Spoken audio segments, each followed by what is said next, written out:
warahmatullahi wabarakatuh.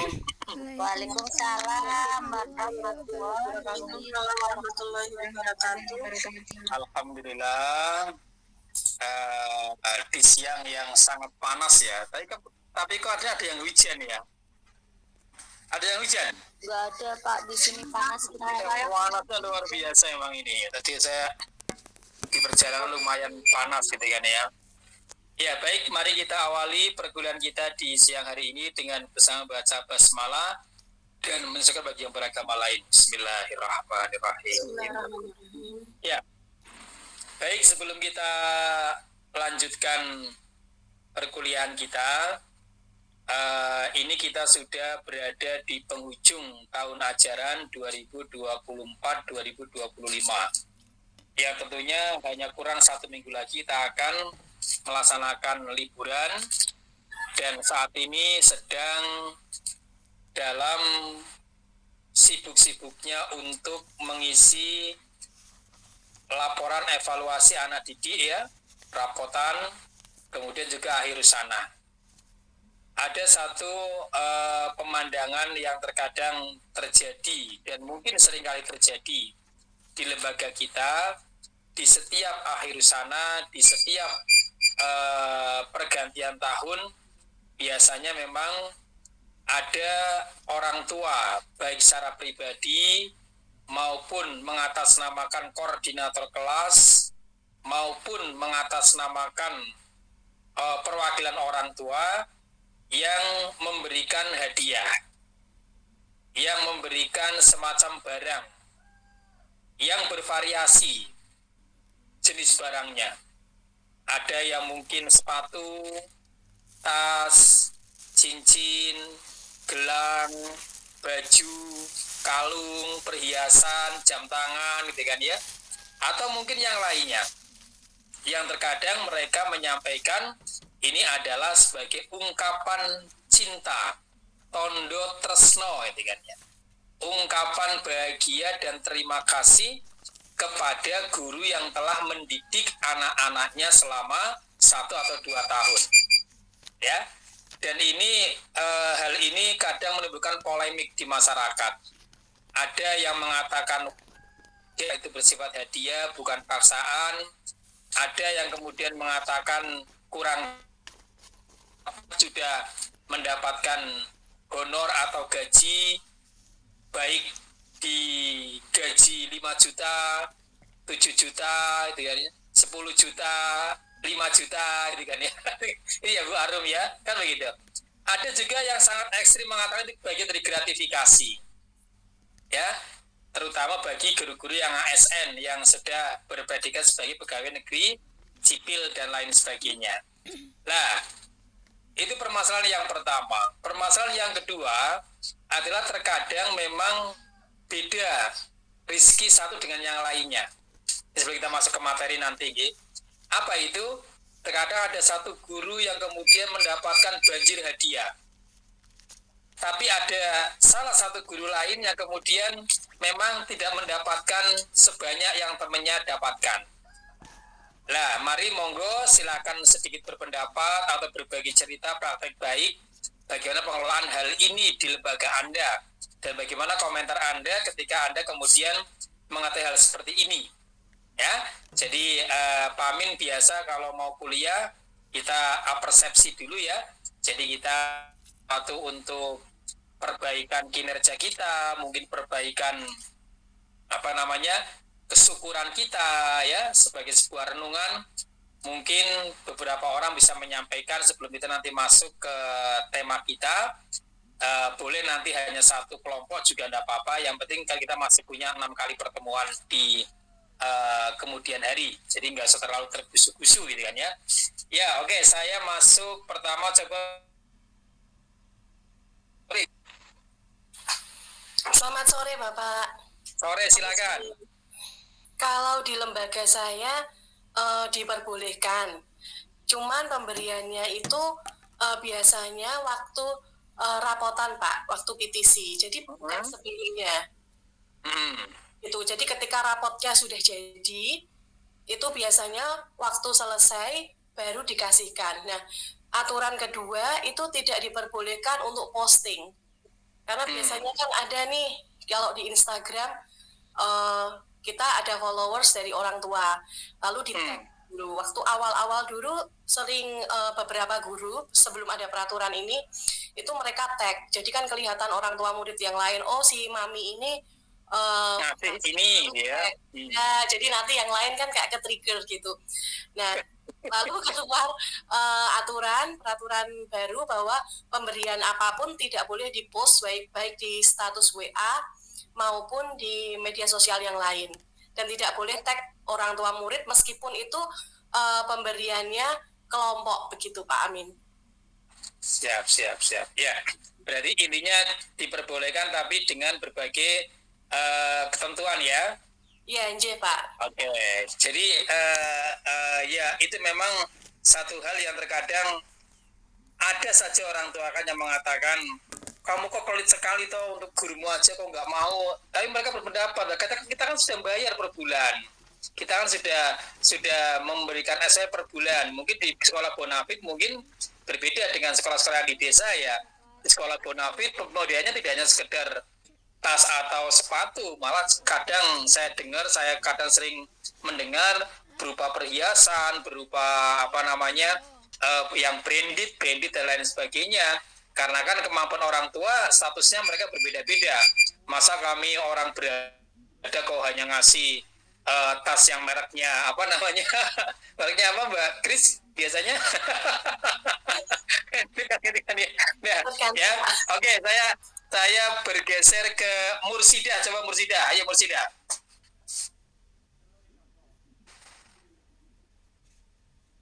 Assalamualaikum warahmatullahi wabarakatuh. Terima kasih. Waalaikumsalam warahmatullahi wabarakatuh. Alhamdulillah sampai sekarang di lembaga kami itu di era sahabat itu belum ada yang seperti itu Pak. Belum ada ya? Belum ada karena memang di awal pendaftaran itu kita sudah mengedukasikan kepada wali murid bahwa yang masuk ke sekolah itu kita usahakan semaksimal mungkin memberikan yang terbaik. Jadi tidak boleh ada timbal balik dari orang tua seperti memberikan barang atau apapun itu kepada guru di sekolah. Seperti itu Pak. Oke, ya. Saya juga batin pasti akan berbeda ini kan, kebiasaan di sekolah pasti akan berbeda ini kan ya. Ya, oke, saya ke Fatona, silakan Fatona. Fatona cerdas artinya. Amin Bapak. Selamat sore. Coba nyanyi dulu Fatona.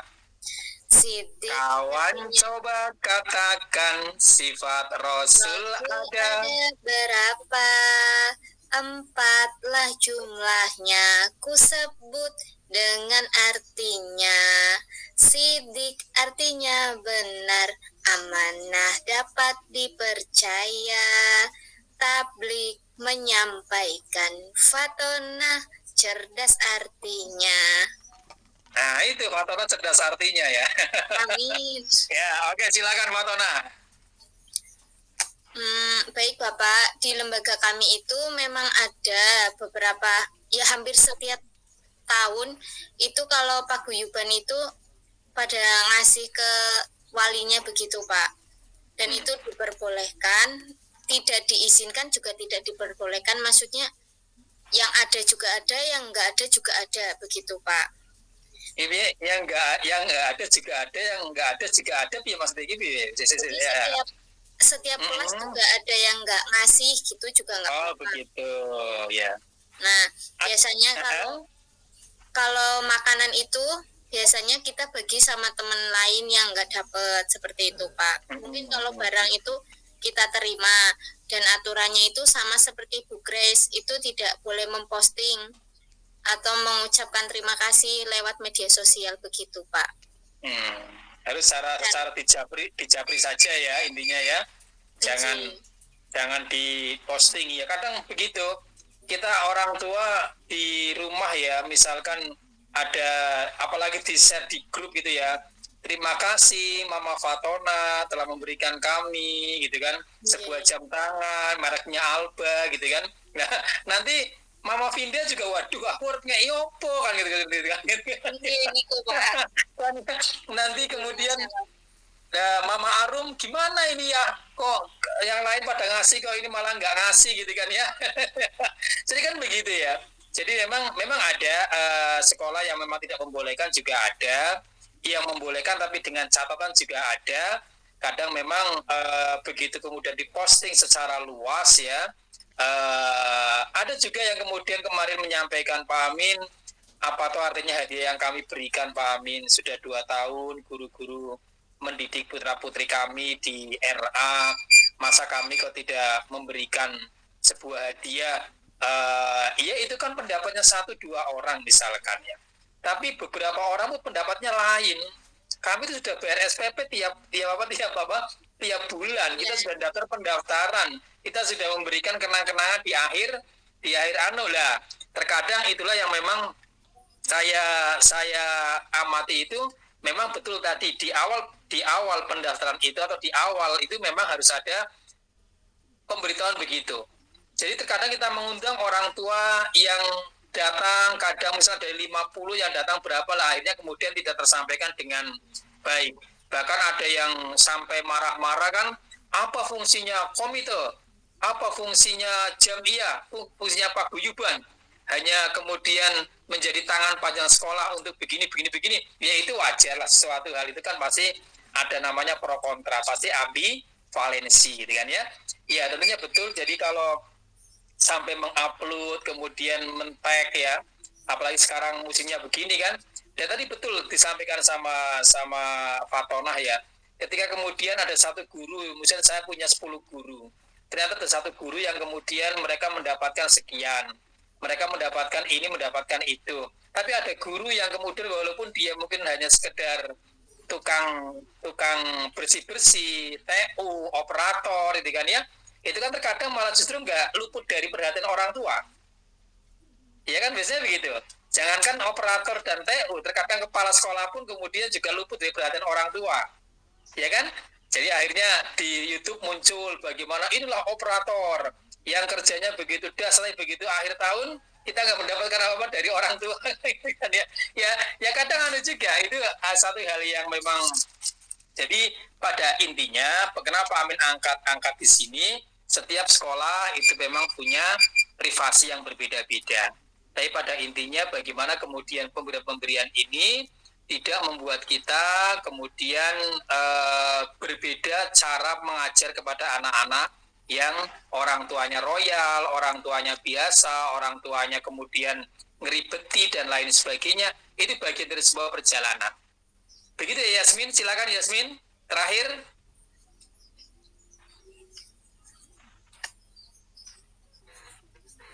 Ya Bapak, mengenai bingkisan atau kado, kalau di lembaga kami tidak dilarang, tetapi memang ada aturan Bapak. Kan ada guru yang nggak dapat ya, kayak guru bantu seperti yang jenengan sebutkan tadi, admin mungkin juga nggak dapat. Itu supaya semua bisa merasakan, maka guru yang mendapatkan itu bisa membagi 40%, 60% gitu. Yang dibawa sendiri itu 60, nanti yang 40% dikumpulkan di lembaga atau kepala sekolah itu, nanti baru dibagi rata. Begitu Mbak. Begini ya Mbak. Misalnya cincin begini ya Mbak.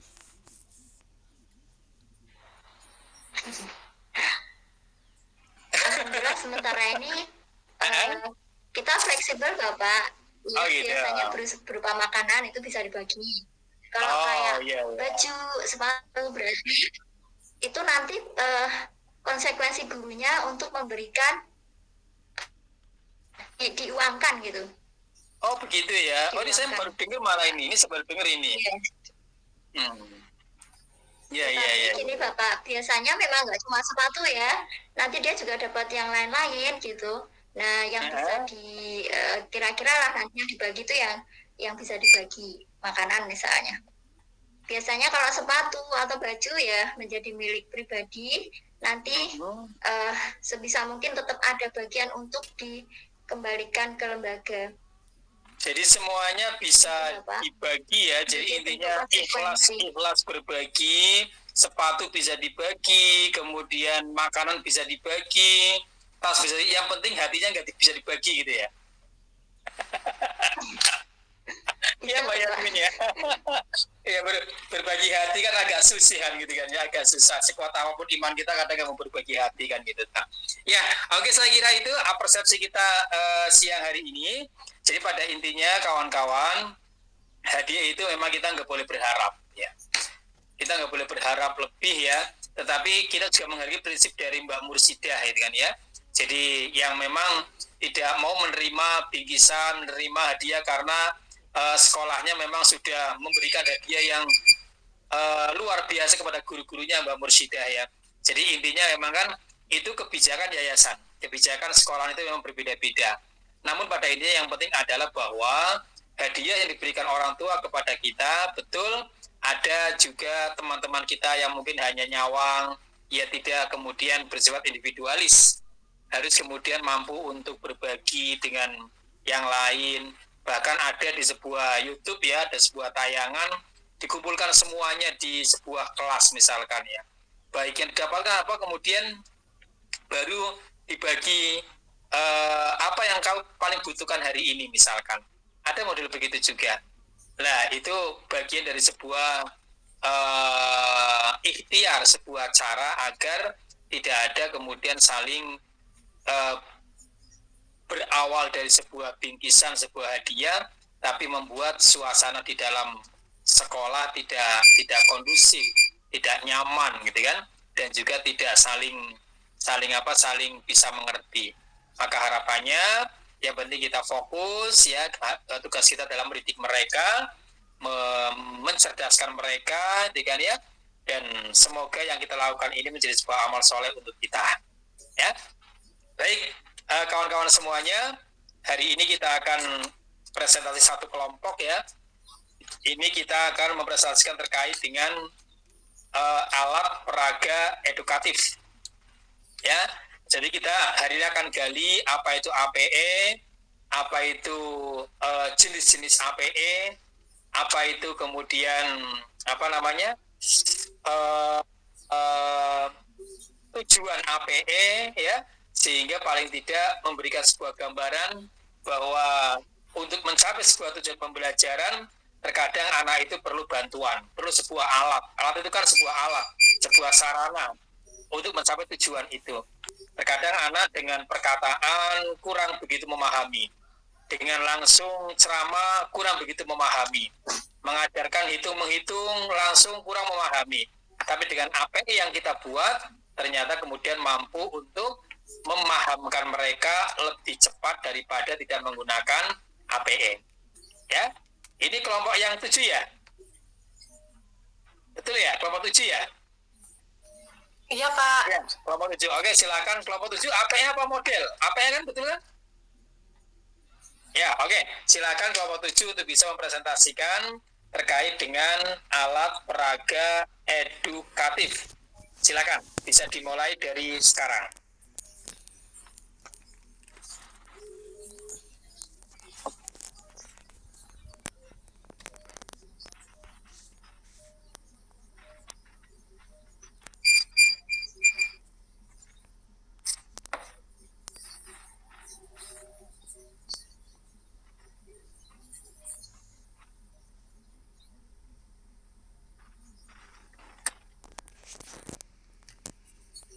Halo.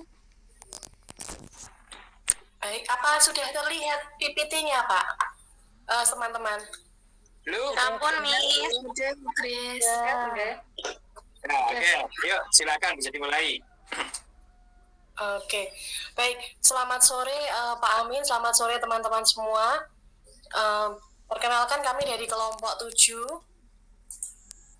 Ada saya, Kristias, lalu ada Bunda Vinda Putria, Bunda Bella Puji, Bunda Istiqomah, dan Bunda Susilowati. Sebelumnya saya agak bingung dulu Pak mau tanya, APE itu alat permainan edukatif atau alat peraga edukatif ya Pak?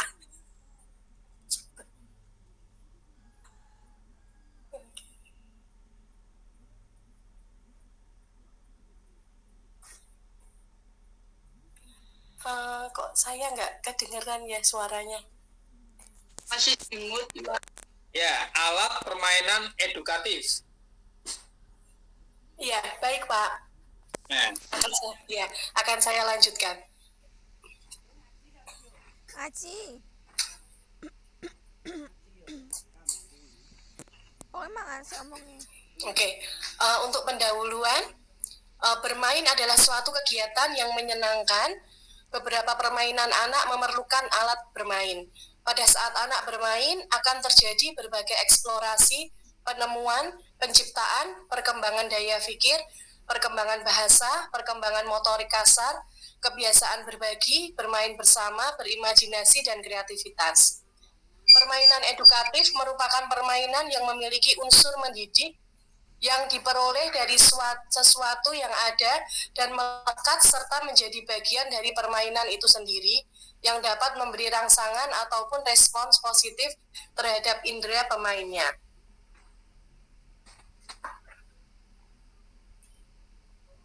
Baik, nah apa sebenarnya APE atau alat permainan edukatif?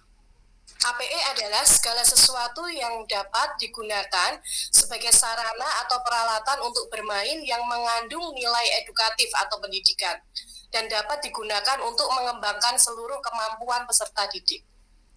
Selanjutnya, Bu Vinda. Oke, baik.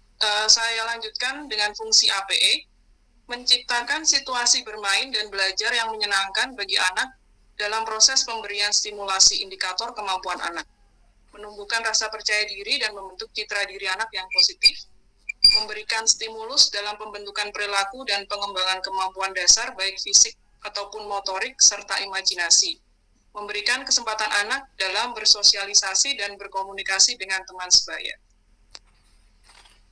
Kemudian ada tujuan APE, yang pertama untuk anak didik, untuk memudahkan anak belajar, melatih konsentrasi, untuk media kreativitas dan imajinasi anak, untuk menghilangkan kejenuhan anak, dan untuk bahan anak melakukan percobaan. Untuk pendidik, akan mempermudah pendidik menyampaikan materi, melatih daya kreativitas pendidik, mengatasi keterbatasan waktu, tempat, atau bahasa dalam proses belajar, membangkitkan motivasi belajar mengajar, dan media penilaian atau evaluasi anak.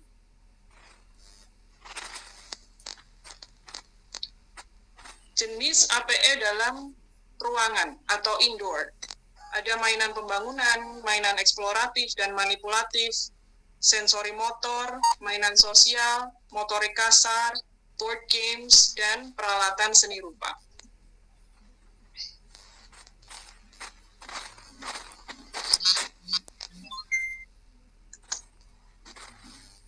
Baik, selanjutnya Bunda Susi. Ya.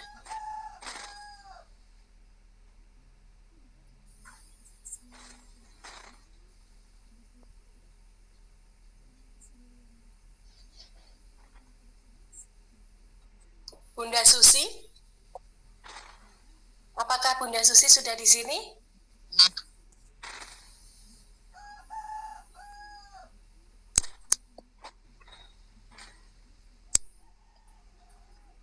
Mungkin Bunda Vinda bisa minta tolong dibacakan. Oh ya, contoh APE dalam ruangan indoor, ini ada gambar-gambarnya. Kemudian dilanjutkan dengan manfaat APE indoor. Jadi ada beberapa manfaat untuk meningkatkan kemampuan kognitif, kemampuan bahasa, melatih motorik halus dan kasar, mengembangkan keterampilan sosial, dan mendorong kreativitas anak.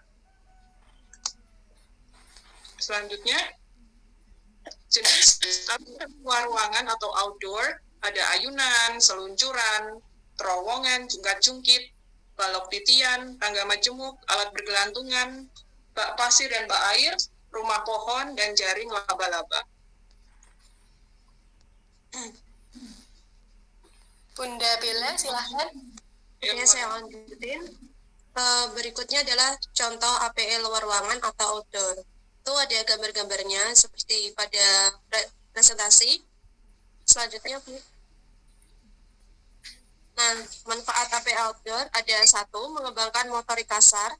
Yang kedua, mengembangkan kemampuan kognitif. 3. Mengembangkan keterampilan sosial dan emosional. 4. Mengembangkan kreativitas anak. 5. Meningkatkan rasa percaya diri. 6. Meningkatkan motivasi belajar dan menyehatkan fisik. Selanjutnya. Itu sama, Bu, di slide selanjutnya.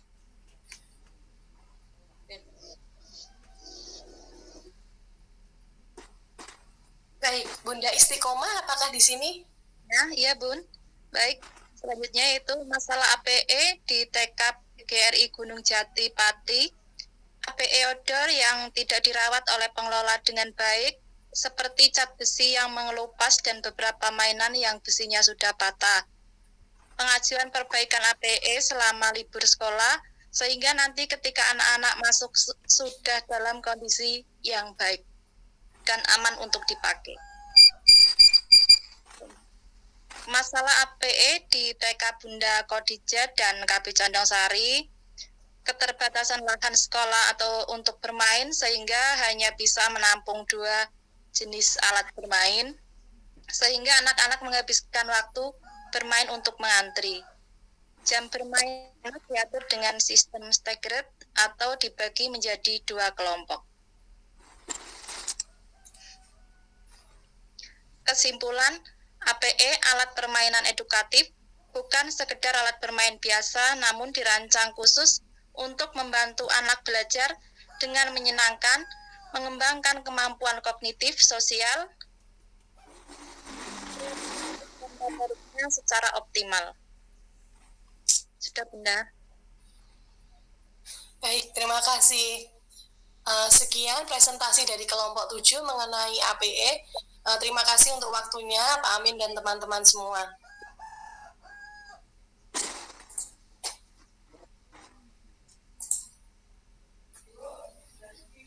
Ya, silakan dilanjutkan dengan diskusi. Monggo dipimpin, Bis. Baik, apakah ada pertanyaan mungkin atau pendapat yang lain buat teman-teman?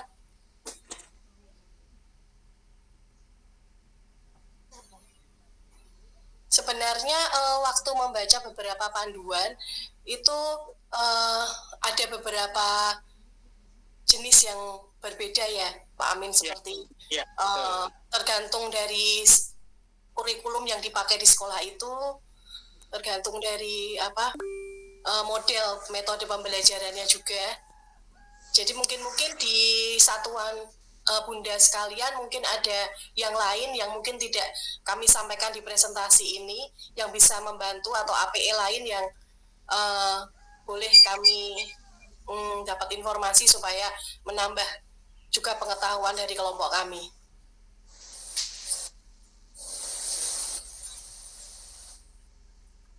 Ya, Bu Nuryasi, pertanyaan? Baik, Bunda, izin bertanya ya, Bun. Saya ingin tahu apakah ada APE luar, itu aturan APE luar itu seperti apa ya untuk anak usia 2 sampai 3 tahun. Seperti itu, Bun. Oke. Kebetulan sekali di lembaga saya itu ada kelas dari 10 bulan sampai 18 bulan. Kami sebutnya itu tiny tots. Di situ itu fokusnya di pengembangan sensori atau motorik halus dan juga memaksimalkan senses atau indera. Nah, lalu ada juga di kelas di atasnya itu dari 18 bulan sampai anak 2 tahun itu mom and baby. Jadi 2 kelas itu konsepnya dengan orang tua, Bunda. Lalu di atasnya lagi ada 2 sampai 3 itu toddler, mungkin yang ditanyakan yang 2 sampai 3 ya, Bun. Tapi untuk 10 sampai 3 tahun itu kami mempunyai konsep yang sama, masih memakai APE yang mengeksplorasi 5 panca indera. Nah, untuk APE, pemilihan APE sendiri memang kami menggunakan metode Montessori, jadi memang ada aparatus khusus memang, tetapi untuk anak yang umur 10 bulan itu sampai 2 tahun itu hampir sama dengan anak yang 2 sampai 3, cuma tingkat kesulitannya saja yang berbeda. Nah, untuk panduannya atau mungkin aturannya itu nomor 1 sih safety, keamanannya. Jadi memang yang diutamakan itu bahan yang dipakai, terutama cat yang dipakai untuk beraktivitas atau untuk merangsang sensori itu harus yang aman, istilahnya edible. Bukan berarti bisa dimakan, tetapi kalau tertelan itu masih aman begitu. Tapi memang tujuannya tidak untuk dikonsumsi, cuman kalau tidak sengaja tertelan itu aman. Kedua itu size-nya atau ukurannya. Untuk anak umur 2-3 ukurannya itu harus disesuaikan. Jadi tidak terlalu besar tapi juga tidak terlalu kecil, dan harus ada pengawasan khusus, terutama untuk APE yang berbentuk kecil-kecil gitu Bunda, kayak water beads itu harus ada gurunya, jadi tidak bisa kita lepas begitu. Nomor 1 itu untuk safety-nya. Kedua itu penataannya tidak boleh melebihi tinggi badan anak. Kemudian kalau di Montessori itu ada ordernya dari kiri ke kanan, itu memang sudah dibiasakan dari umur 2-3. Jadi ketika anak-anak nanti mengembalikan APE-nya atau aparatusnya, itu kembali ke tempatnya itu sesuai dengan dia waktu mengambil begitu. Jadi memang nomor 1 itu tadi panduannya itu untuk 2-3, 1 keamanannya Bunda. Begitu mungkin yang bisa saya bagikan.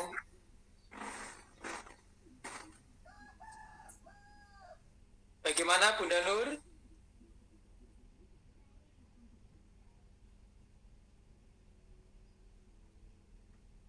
Di unmute dulu Bunda Nur, tidak terdengar suaranya.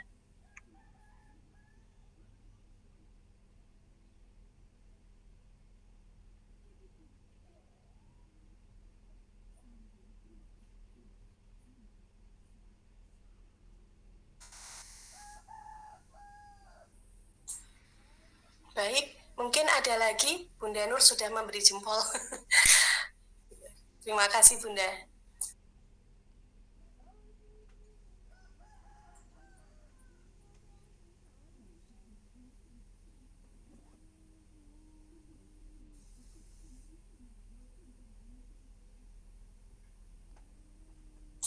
Baik, apakah ada yang lain yang mungkin mau sharing APE? Boleh, Bun.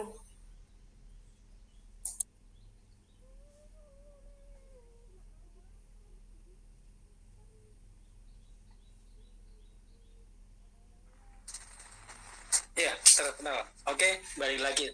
Kayak terpental ini berarti. Silakan, Chris, lanjutkan. Iya, Pak. Tadi sudah mencoba menjawab. Mungkin ada yang lainnya yang bertanya atau mungkin memberi sharing tentang APE di sekolah masing-masing. Ya, jadi mungkin ini Chris dan kelompok yang ke-7 ada baiknya tadi sampaikan sama Chris bahwa ada jenis APE lain di sebuah buku, ya, sebuah panduan lain mungkin bisa dimasukkan Chris, misalkan APE dilihat dari bentuknya, dilihat dari jenisnya, dilihat dari apanya, bisa dimasukkan ke dalam ke dalam slide, ya. Jadi itu. Baik, Pak. Dan nantinya mendepan tugas kita adalah setiap mahasiswa itu bisa merancang sebuah APE sederhana. Jadi intinya apa yang sering saya kira bukan sesuatu yang sulit bagi kita. Kadang kita membuat namanya pohon angka, kita membuat kemudian bagian-bagian rumah dengan lain sebagainya, ya. Jadi intinya kita nanti dalam misalkan ada satu mahasiswa nanti membuat satu APE, tentunya nanti akan muncul 40 APE kita. Jadi lepas dari APE yang kemudian luar ruangan gitu ya, APE yang di luar ruangan. Tentunya APE yang sederhana. Bahan-bahan yang bisa dibuat dengan sederhana, yang tidak perlu terlalu mahal, tidak beli tapi bisa kita buat melalui cara yang sederhana. Jadi nanti dari Vinda membuat satu, misalkan Chris buat satu, ya, kemudian Devi buat satu, nanti kan semua akan bisa melihat, oh ternyata yang tidak terpikir oleh kita bisa dipakai oleh kita, dengan kita akan lebih kaya terkait dengan APE kita, ya. terkait dengan ini tadi penyampaian sudah sangat runtut ya, sudah disampaikan apa itu pengertian, kemudian bagaimana manfaat, tujuan.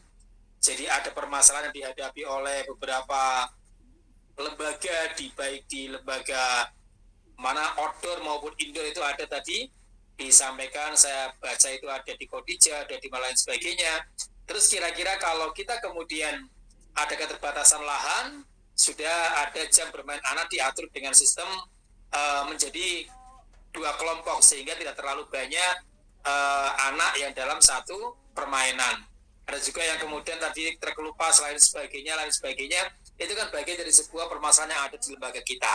Maka tentunya solusi yang ditawarkan adalah ABCD bisa menjadi sebuah solusi terkait dengan AP kita. Tugas berikutnya nanti adalah kita akan coba satu mahasiswa membuat sebuah APE yang sederhana, cukup dengan mungkin satu kertas, kemudian misalkan biji angka misalkan ya, atau mungkin pohon angka misalkan, membuat bagian rumah tapi dengan bahan apa yang dibutuhkan, difoto aja jadinya selesai, kemudian menjadi sebuah karya kita. Nanti bisa di-share bareng-bareng dalam satu Google Drive yang nanti paling tidak kita bisa melihat 40 karya APE ya, 40 karya APE mahasiswa mahasiswa PG PAUD ya, RPL. Nah, jadi kita akan kaya, ternyata ada APE model begini toh. Ada APE yang membuat untuk menghitung angka, maka modelnya seperti ini. Untuk mengajarkan peningkatan motorik kasar ini, motorik halus ini gitu kan.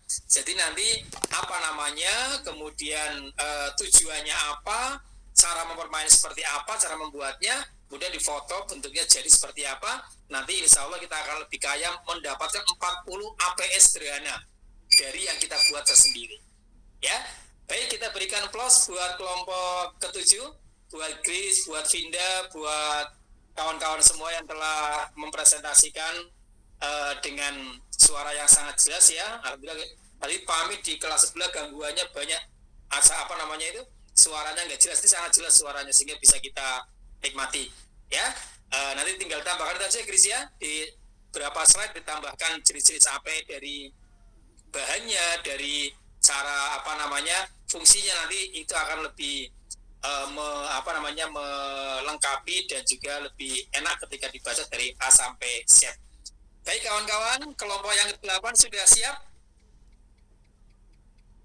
Kelompok 8? Kelompok 8 siapa ya? Iya, Bapak. Oh ya, oke, silakan. Masih ada waktu 15. Berapa menit ini waktunya ini? Ya, masih ada waktu 13 menit untuk menyampaikan, nanti diskusinya bisa di lain kesempatan.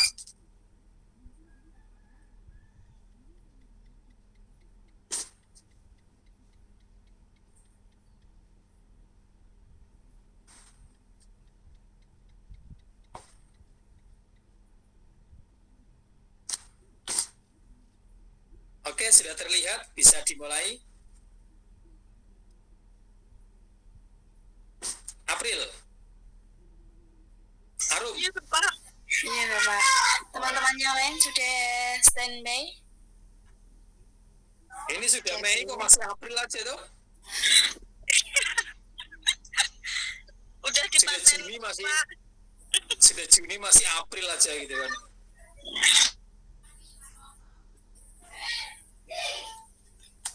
Baik, teman-teman, saya mulai sekarang ya, Bapak. Besok. Assalamualaikum warahmatullahi wabarakatuh. Waalaikumsalam warahmatullahi wabarakatuh. Siang teman-teman semua, kami dari kelompok 8 izin mempresentasikan dengan judul model-model pembelajaran anak usia dini. Kami dari kelompok 8 yang beranggota 5 orang, yaitu ada Mbak April, saya sendiri, ada Mbak Bella, Mbak Solihatul Umah, dan Mbak Siti Rohmah. Baik, langsung saja masuk ke pendahuluan. Tujuan pembelajaran PAUD. 1. Mengembangkan potensi anak secara optimal. Yang kedua, memberikan pengalaman belajar yang menyenangkan. Yang ketiga, mendorong perkembangan sosial, emosional, kognitif, dan motorik. Pengertian model pembelajaran. Model pembelajaran adalah kerangka atau pola umum yang digunakan dalam kegiatan belajar mengajar untuk mencapai tujuan tertentu. Selanjutnya akan dibacakan oleh Mbak April. Jenis-jenis model pembelajaran anak usia dini. 1. Model pembelajaran sentra atau BCCT. 2. Model pembelajaran Montessori. 3. Model pembelajaran Reggio Emilia. 4. Model pembelajaran kelompok dengan pengaman. 5. Model pembelajaran area. 6. Model pembelajaran sudut. Model pembelajaran BCCT atau model sentra dan lingkungan asal dikembangkan di Amerika Serikat. Prinsip belajar melalui bermain di sentra, lingkungan,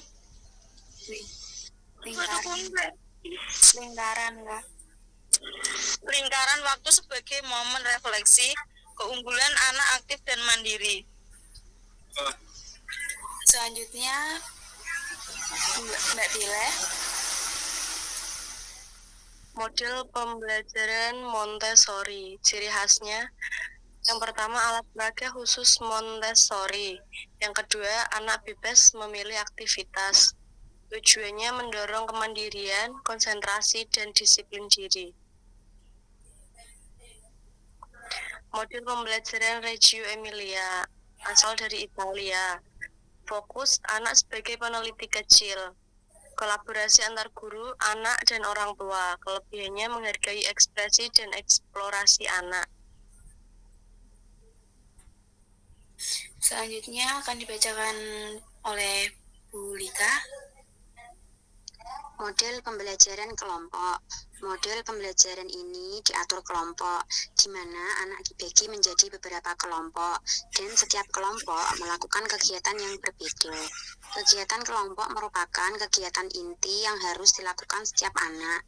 Pendidik mempersiapkan ragam permainan setiap kelompok. Selanjutnya Bu Rohmah. Selanjutnya yaitu model pembelajaran area. Sudut. Model ini. Area apa sudut? Sudut, Bunda. Oh, sudut. Maaf ya. Yang terakhir yaitu model pembelajaran sudut. Model pembelajaran sudut ini beradaptasi dari model pembelajaran yang dikembangkan oleh Maria Montessori. Dalam model Montessori, anak diajarkan bagaimana dapat menyelesaikan permasalahan sehari-hari dalam praktek kehidupan. Dilatih kepekaan indera anak, keterampilan dalam berbahasa, pengembangan kemampuan matematika dan geometris, serta pendidikan budaya pada anak. Penutup. Kesimpulannya yaitu setiap model memiliki keunggulan masing-masing. Pemilihan model disesuaikan dengan kebutuhan dan karakteristik anak. Kombinasi model seringkali lebih efektif. Terima kasih.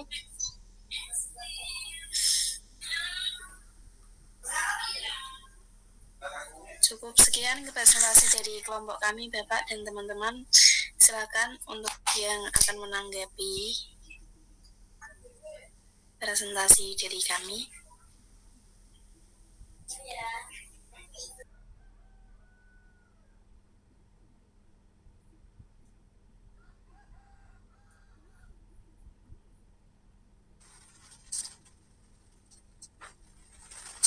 Ya, apa masalah yang diajukan apa ini? Rumusan masalahnya ini kelompok 8. Halo, April? Kebetulan belum kita cantumkan di PPT, Pak. Ya, apa? Terus apa? Nanti sebelum dicantumkan nanti.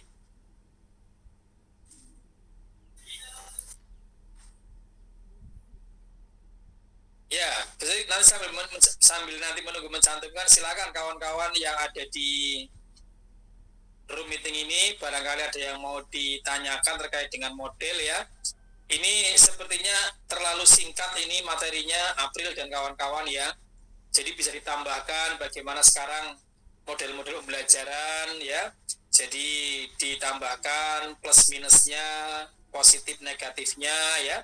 Kemudian nanti paling tidak apakah satu model pembelajaran itu bisa terapkan di semua lembaga yang sama. Jadi apakah ada sebuah jaminan bahwa semua lembaga akan baik manakala memilih model pembelajaran A, misalkan ya. Apakah kemudian dikembalikan kepada lembaga masing-masing tergantung dengan, dan apa kira-kira yang menjadi, bisa ditambahkan di slide, menjadi pertimbangan lembaga itu untuk memilih sebuah model pembelajaran. Ya, apakah jumlah siswa, sarana prasarana, kompetensi guru itu sangat sangat menjadi sebuah unsur penting, pertimbangan penting ketika kita memilih sebuah model pembelajaran. Itu dimasukkan ya, Mbak April ya. Nah itu, jadi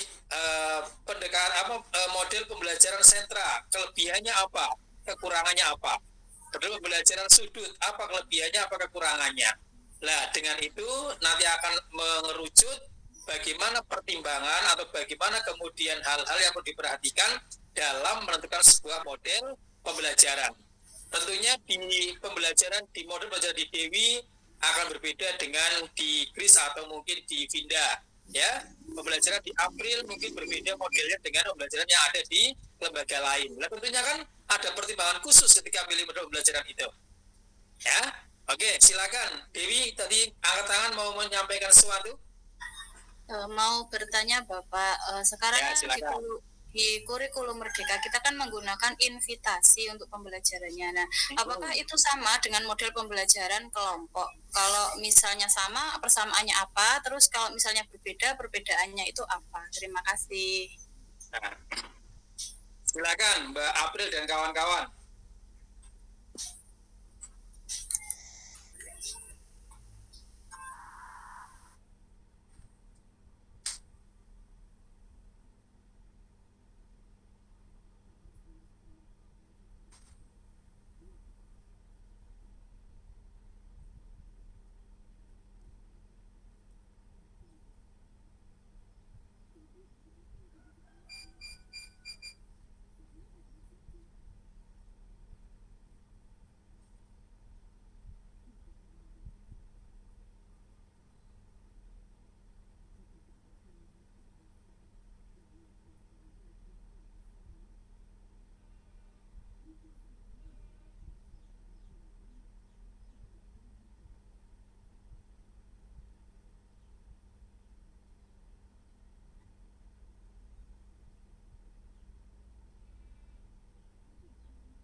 Bu Lika mungkin bisa menjawab.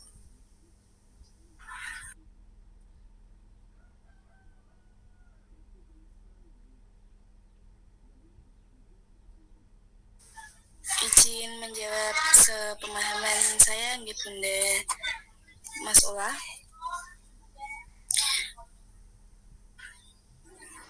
Kalau menurut saya tidak sama Bunda. Pembelajaran kelompok itu lebih fokus pada kolaborasi dan interaksi antara anggota kelompok dengan tujuan pembelajaran bersama. Kalau invitasi, pendekatan yang menekankan pada pemberian kesempatan kepada siswa untuk memilih dan terlibat di dalam kegiatan pembelajaran yang mereka minati.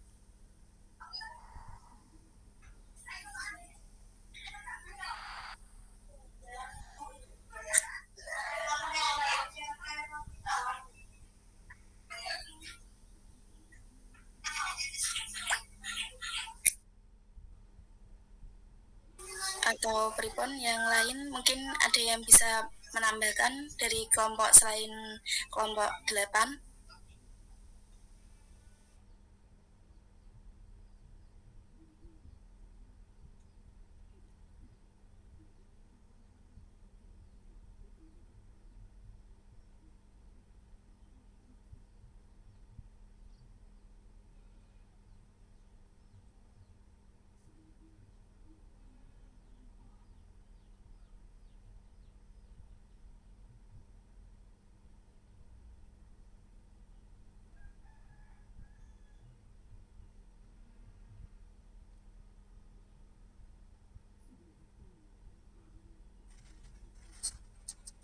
halo.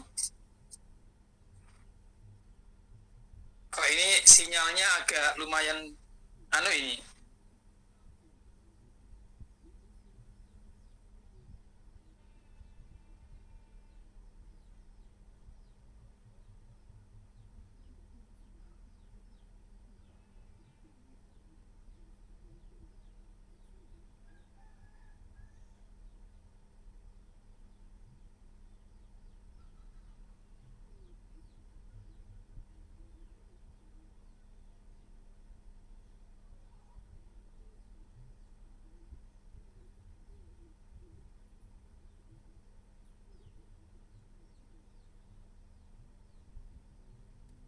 Maaf Pak Amin, mungkin bisa membantu menjawab.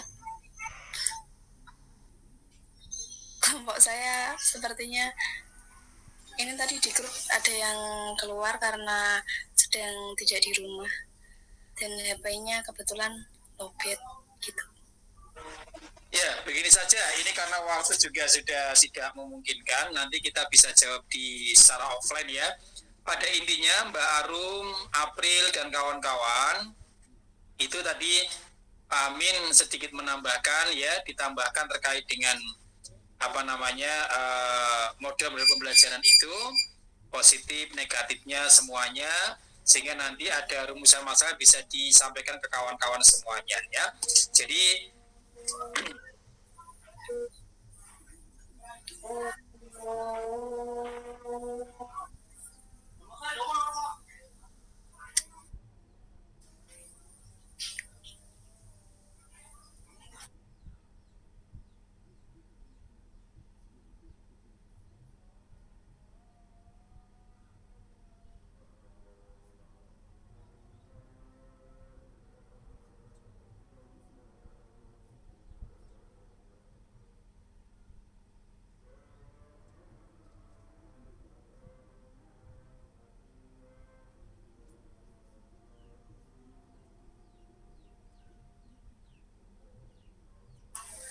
Sepertinya Pak Amin terhubung ya Bunda?